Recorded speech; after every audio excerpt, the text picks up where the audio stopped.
I want to talk about something tender, something many of us will face at one point or another.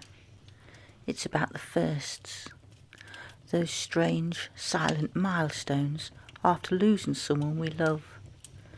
The first birthday without them, the first Christmas, the first time you laugh and then feel guilty for it. Grief changes everything, the way we see the world, the way we move through it, even the way we breathe. And yet, in the middle of that ache, there's a kind of quiet courage that shows up, a strength that doesn't shout or sparkle, but whispers. Keep going. So if your heart feels heavy, if you're walking through your own season of firsts, this is for you. Welcome. Come on in, get comfy, and let's sit for a while. Nobody warned you about the firsts. The first morning the phone doesn't ring, the first birthday that arrives, and you feel the silence in the room where laughter used to be. The first Christmas card you almost write out of habit, before remembering there's nowhere to send it. Or the card you start to write and then realise it's the first time you'll be sending it just from you. Those things can catch you off guard and are completely gut-wrenching. The world keeps moving, but you don't. Not at first. It's as if everyone else is running on some invisible track while you're still trying to work out how to stand. That's the shock of the ordinary days. The ones that used to feel so normal, so forgettable. Suddenly, they ache. I remember thinking I just need to get through the next minute, the next hour, one tiny moment, one little step at a time. No one tells you how loud absence can be. It's there in the clink of a cup, in the empty side of the bed, in the quiet of the house when evening comes. You start noticing small things that never seemed to matter before. Their favourite chair, the half-used shampoo, their glasses on the bedside table. It's as if the world is whispering, they were here. And that whisper breaks your heart and comforts it all at once. No one tells you that grief is also a physical pain. I didn't realise that before.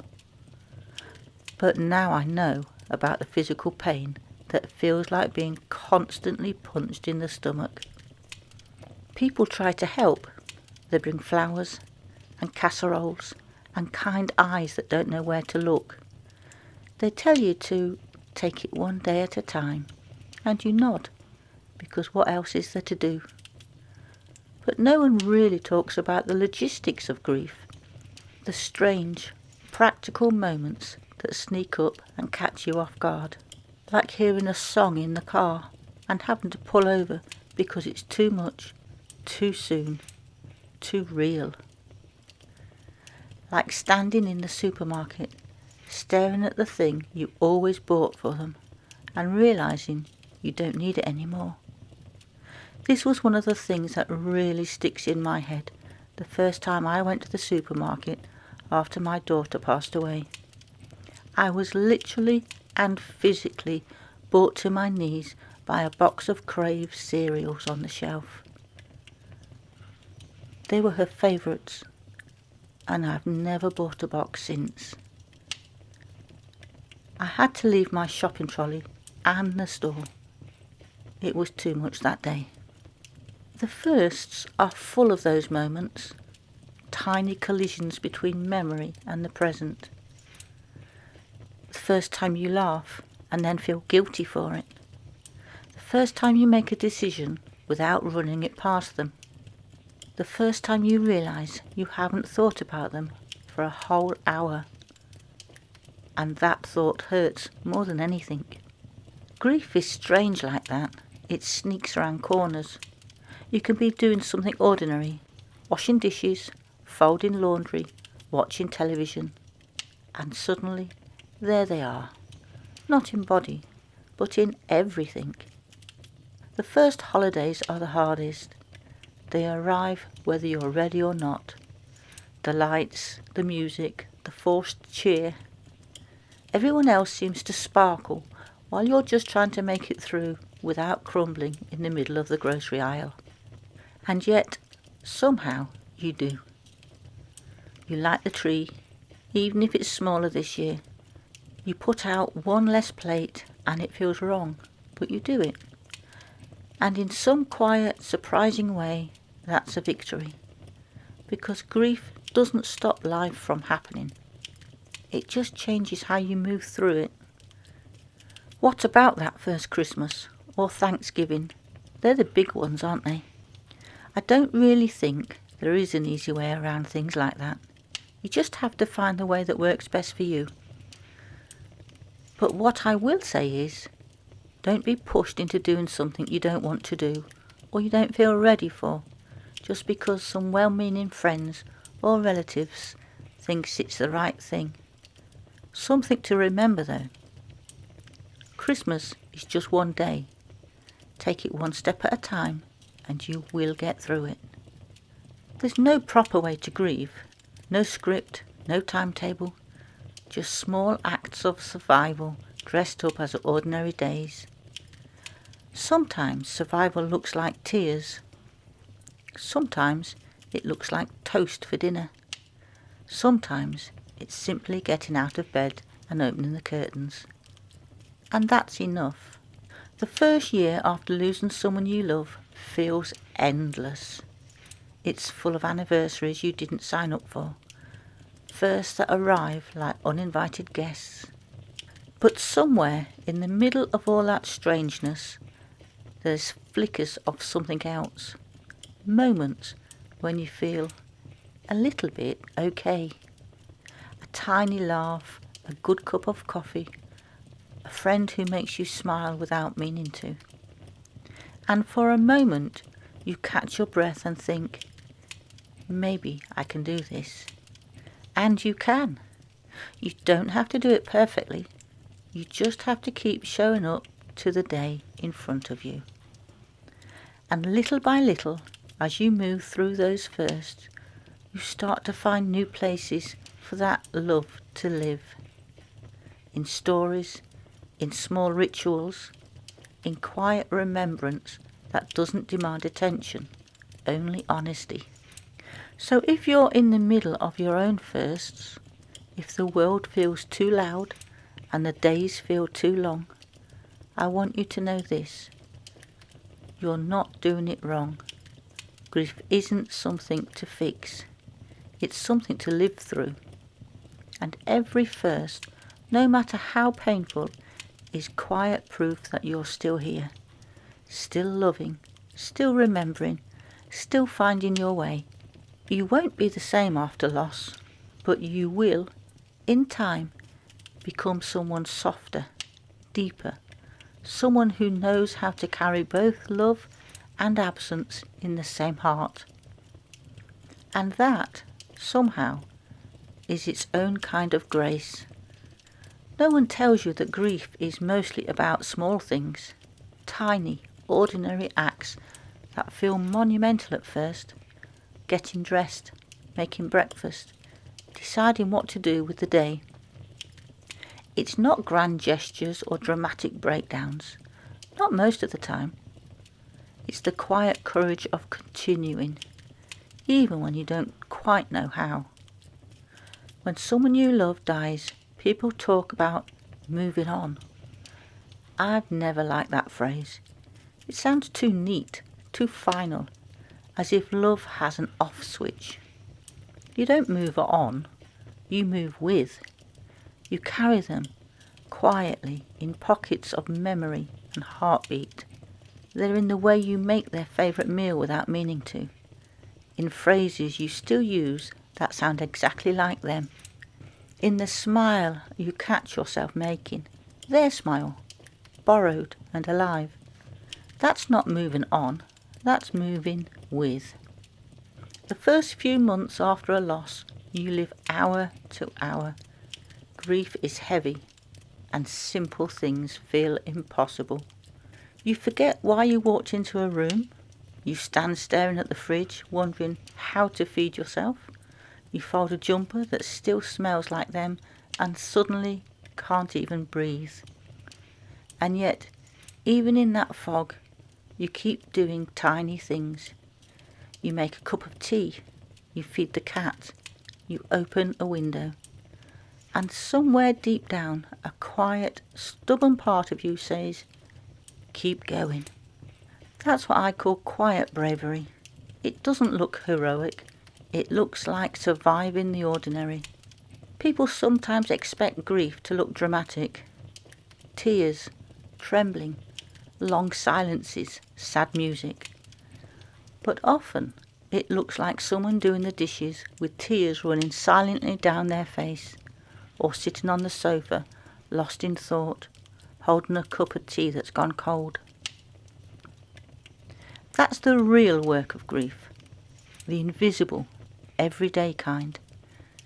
You show up to the day, you keep breathing, you try again tomorrow. It's not glamorous, but it's sacred in its own quiet way. I remember one morning, months after losing my daughter, I found myself laughing at something silly on the radio, and instantly, guilt. How could I laugh when she's gone?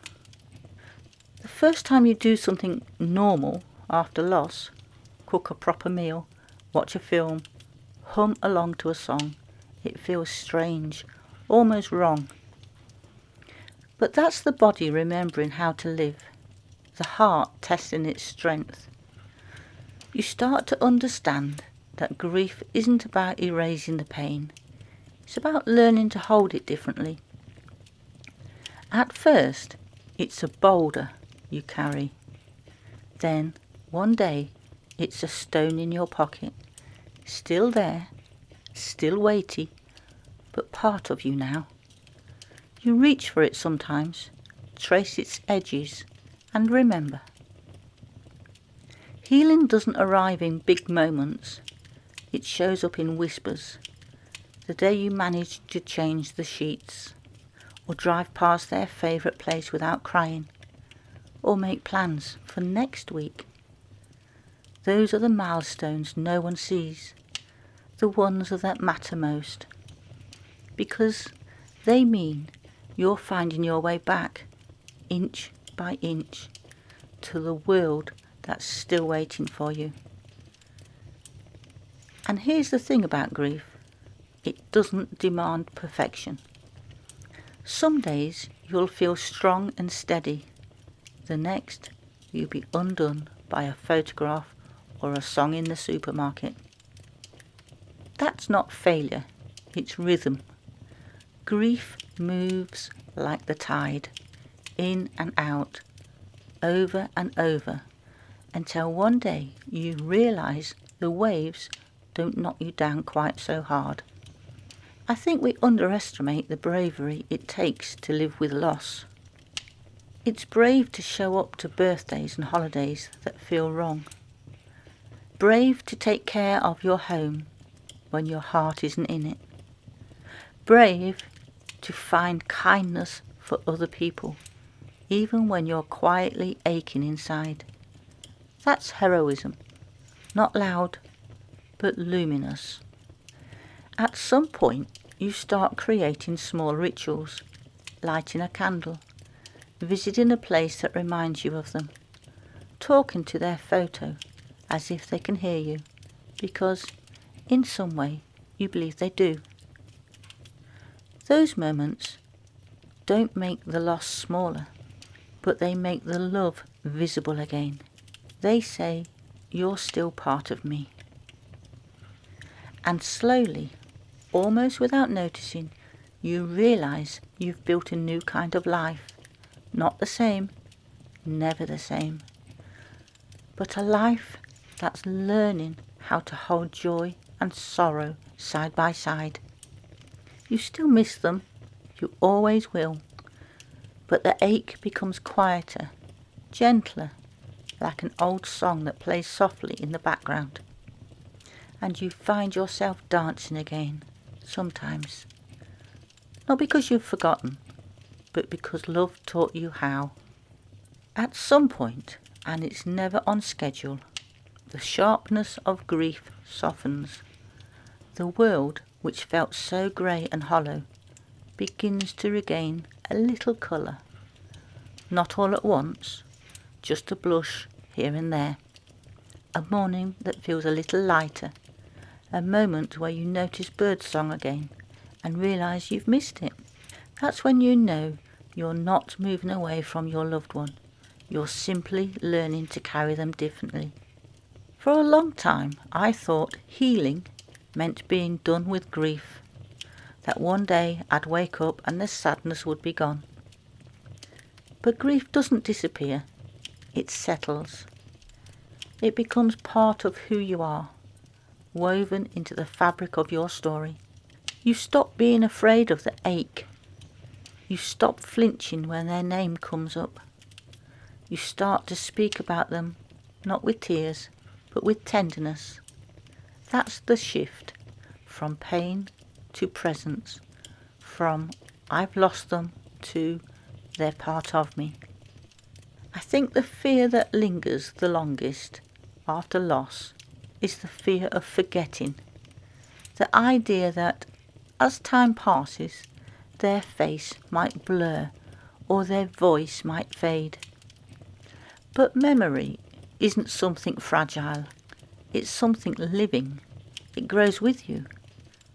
You remember them differently as you change, through new eyes, new seasons, new understanding. And somehow they keep showing up in your dreams, in phrases that slip into your sentences, in the way you offer comfort to someone else, using their words, their gentleness. That's them, living on through you. We talk so much about letting go, as if that's the goal. But letting go doesn't mean releasing the love. It means releasing the fear. The fear that joy is betrayal. That moving forward is abandonment. That peace means forgetting. It doesn't. You can love them and still laugh again. You can miss them and still make new memories. You can grieve and still be grateful for what was and for what remains. That's the quiet miracle of human hearts. They expand to hold it all. Sometimes, in the later months of grief, people stop checking in. Life moves on around you, and you start to feel invisible, as if everyone else has gone back to normal and you're still here, standing in the middle of something sacred and strange. But here's the truth I've come to love. You never come out of grief the same way you went in. I once heard someone say grief is just love with nowhere to go, and I used to think that sounded unbearably sad. But over time, I've learnt that love always finds somewhere to go. It spills out in how you care for others, in the patience you've learnt, in the small acts of kindness that never make headlines but heal hearts. That love doesn't die with them, it just changes direction. Maybe that's the final lesson of the firsts. You begin the year thinking they're all reminders of what you've lost. The first birthday, the first Christmas, the first everything. But by the end, you realise they were also reminders of what remains. The love, the memories, the strength you didn't know you had. You made it through. Wobbly, weepy, maybe still a bit raw. But here you are, and that's no small thing. If you're somewhere in the middle of your own first, I want you to know this. You won't always feel this hollow. You won't always wake up with the ache in your stomach as sharp as it is now. Little by little, life will call you back. It will come in small, surprising invitations. A walk, a cup of coffee, a laugh you didn't expect. And one day, without even noticing, you'll realise you said yes to life again. That's the gift the firsts leave behind. They teach you that grief and love are twins, forever intertwined, forever whispering to one another. Thank you for the time we had. I'll carry you with me always. So, light the candle, speak their name, make the tea, watch the sunset they would have loved. Because that's how love continues, not in grand gestures, but in small, steady acts of living. And when you find yourself smiling again, don't feel guilty. That smile is part of your healing. It's not the end of grief. It's the proof that love is still here, doing what it's always done, finding ways to shine through the cracks. Thank you for sitting here with me. If you're in that tender space, missing someone, navigating those firsts, I hope you know this: you're not alone. Grief doesn't have a timetable. It isn't something to fix. It's something to live through. And every tear, every small moment of courage, every quiet laugh that sneaks back in, it's all proof of love still living in you. Light the candle, speak their name. Tell me about them in the comments below. Share them with us. Keep them close, not by holding on to the pain, but by letting the love keep flowing into new places, new people, new joys. And when the world feels too loud, come back here for a while. We'll sit by the fire again and remind each other that even after loss, there's still warmth, there's still peace, and there's still a life waiting to be lived. Thank you for sharing your time with me. Take gentle care of yourselves, and I'll see you in the next one. Bye for now.